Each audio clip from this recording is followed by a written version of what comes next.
graphics for each NBA 2K game has continued to get better and better with each console generation. It was back in the earlier days of these basketball games when developers would give it their all at delivering the best look at visual fidelity as possible. With the type of groundbreaking software they had at the time, not only did they bring us better graphics, but they also brought a new visual atmosphere that made us feel more immersed from the previous console generation. Every new console generation I would tell friends of mine, man, I don't know how they're gonna make the graphics better this time around. But of course, when the new gen came out, they would release something that would make me say, whoa. One thing I always admired about 2K so much was the ability to make such visual improvements from one game to the next. Because from a visual standpoint, I always felt like NBA Live was ahead of them until 2K9 came out, then 14. But ever since then, the majority of the community felt like they went backwards from a visual standpoint and started to make the game look a little bit more cartoony, including myself. What is that? Oh, which as a result begged the question, what will NBA 2K21 on next gen actually look like?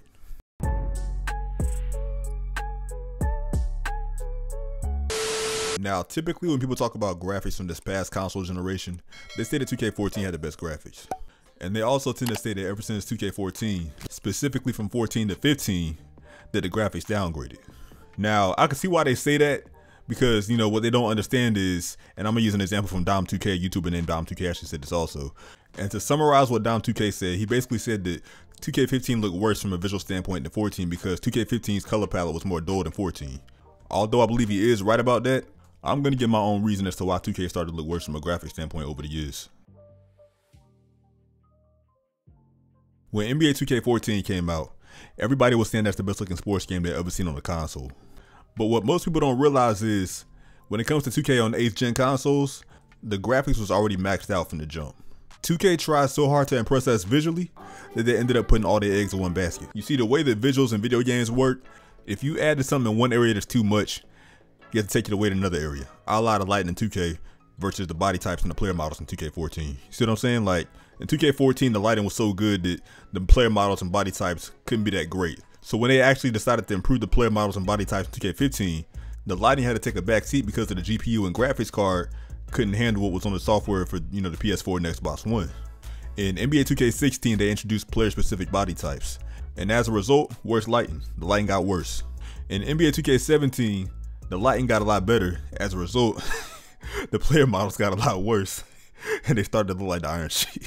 See, when most of y'all think graphics in 2K, y'all think about just how it looks in terms of picture. When I think of graphics in 2K, I think about visuals and player models, because, you know, that both makes graphics. Typically in 2K, when they raise the polygon count, they got to subtract in other areas. It's basically like a seesaw effect to sum it up. When it comes to the future of 2K graphics and how it's going to look with visuals, I'm not trusting that pre-alpha trailer we've seen, and y'all shouldn't trust it either. And I'm going to tell you why. Now, with the Zion trailer that came out not too long ago, that told us about, you know, the potential new things that's going to be in the game. I made a video about it. If you haven't seen that video, go check it out. But anyway, that video gave me something I like to call a features gauge. You know what I'm saying? It showed potential new gameplay features, like, for example, the rim now bending. Basically what I said in the video. If you ain't seen the video, check it out like I said.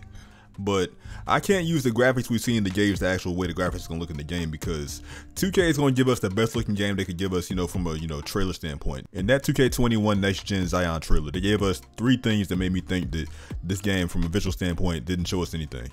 Number 1, a dimly lit gym with sun rays coming through to show off the ray tracing technology. Number 2, sweat on sweat on sweat. Every year 2K shows you as much sweat as possible, which as a result is going to make you want to buy the game, because you're going to think, man, the graphics is getting better and better. Although this year, I don't know why they did that, because it's obvious that the game's going to look better because it's on next gen coming soon. So like I said, I don't know why they did that. And of course, last but not least, angles. We all know in trailers, especially gameplay trailers, they give us the best angles as possible to make the game look as good as possible. I'm pretty sure the gym in this trailer is not even a playable environment. You know that is, unless they steal a page from NBA Live and make you, you know, shoot in this gym before the actual main menu comes up, you know, like back in the day on NBA Live, but I doubt they're gonna do that though. So like I said, this trailer gave us nothing from a visual standpoint.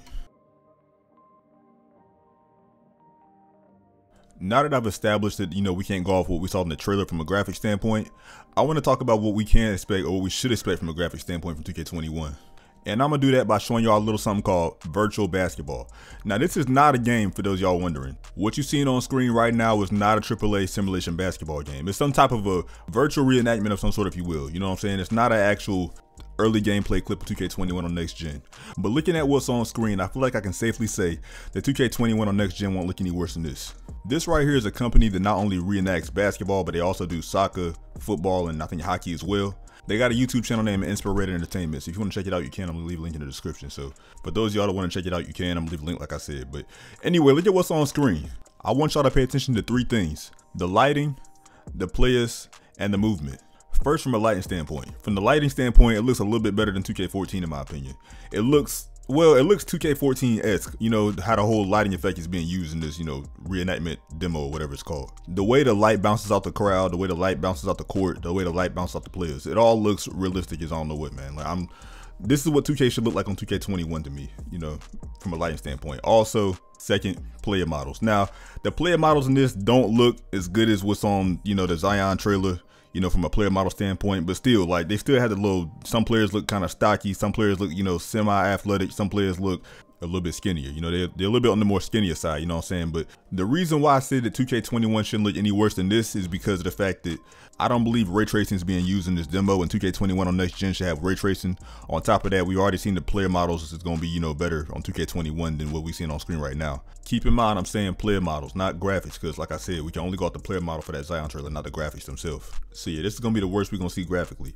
Now, when it comes to the actual third thing I was talking about, the third thing is player movement. Although this video is supposed to be mainly about graphics, I gotta point out player movement also, because the movement the movement in this demo looks so fluent and looks so lifelike and so smooth. This is what 2K21 movement should look like, because from that Zion trailer we can see that, you know, the way he drove between the legs is more realistic and the movement looked more fluent on that Zion trailer. So if it looked like this, you know, in game from the movement's perspective, yo, this is gonna be what it should look like. I'm telling you, this is gonna be an A+ game. It's gonna be the next 2K14 next gen, the next 2K11. You know what I'm saying? This is gonna be one of the best basketball games ever on next gen. I'm telling you that right now. Like, the movement, look at how they pass the ball to one another. Look at how they dump off the passes. Look at how they, you know, move. The way the players in this demo is, you know, doing their little stutter steps, they gathers, you know what I'm saying? The way they moving on the court, the way they moving off ball, the way they move after they pass the ball, you know, it looks like what could be fluent animations if 2K21 had something like this. The physics in this demo, the physics, so, man, I'm sorry, but I know 2K's potential, man. I know what they can do. They just don't want to do it, I feel like, you know what I'm saying? Because 2K be lazy like that, you know what I'm saying? We all know how it be.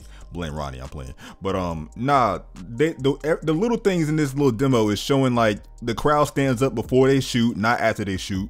You know, like how it is on 2K right now, when they, you know, the crowd gets up after you know, score a point, and they just cheer for like about 2 seconds and they stop and come to a dead silence. It's so unrealistic and it's so annoying. But yeah, look at the way they, you know, do their little fakes and their little drop steps. Everything is just, it's just lifelike. The contrast in this is so much better. You know, it's more vibrant colors. Everything is just better, man. It's 2K14-esque graphics and the movement is buttery smooth. So I feel like if, like I said, I'm gonna say it one last time, if 2K21 adopts this for their game and, you know, gets animations like this, well, these aren't animations, but still, if the game looks like this from a, you know, motion standpoint and a graphical standpoint, 2K21 graphically and gameplay wise can be goated. All right, that's gonna do it for the video. If you agree with anything I said, leave a like down below and let me know in the comment section. Also, feel free to subscribe if you're brand new, because I post videos like this whenever I post videos like this. I've been watching a lot of Last of Us walkthroughs. That's why I've been posting this often, you know what I'm saying? But you know, Last of Us 2, by the way. So yeah, like I said, if you enjoyed this video, leave a like, subscribe down below. Follow me on my social media. It's gonna be at the end of the video. And yeah, without further ado, I appreciate y'all for watching. If you made it to the end, it's been there with Andre. I'm gonna catch y'all on the next one. And until next time, I'm out of here. Thanks for watching. Peace, nigga.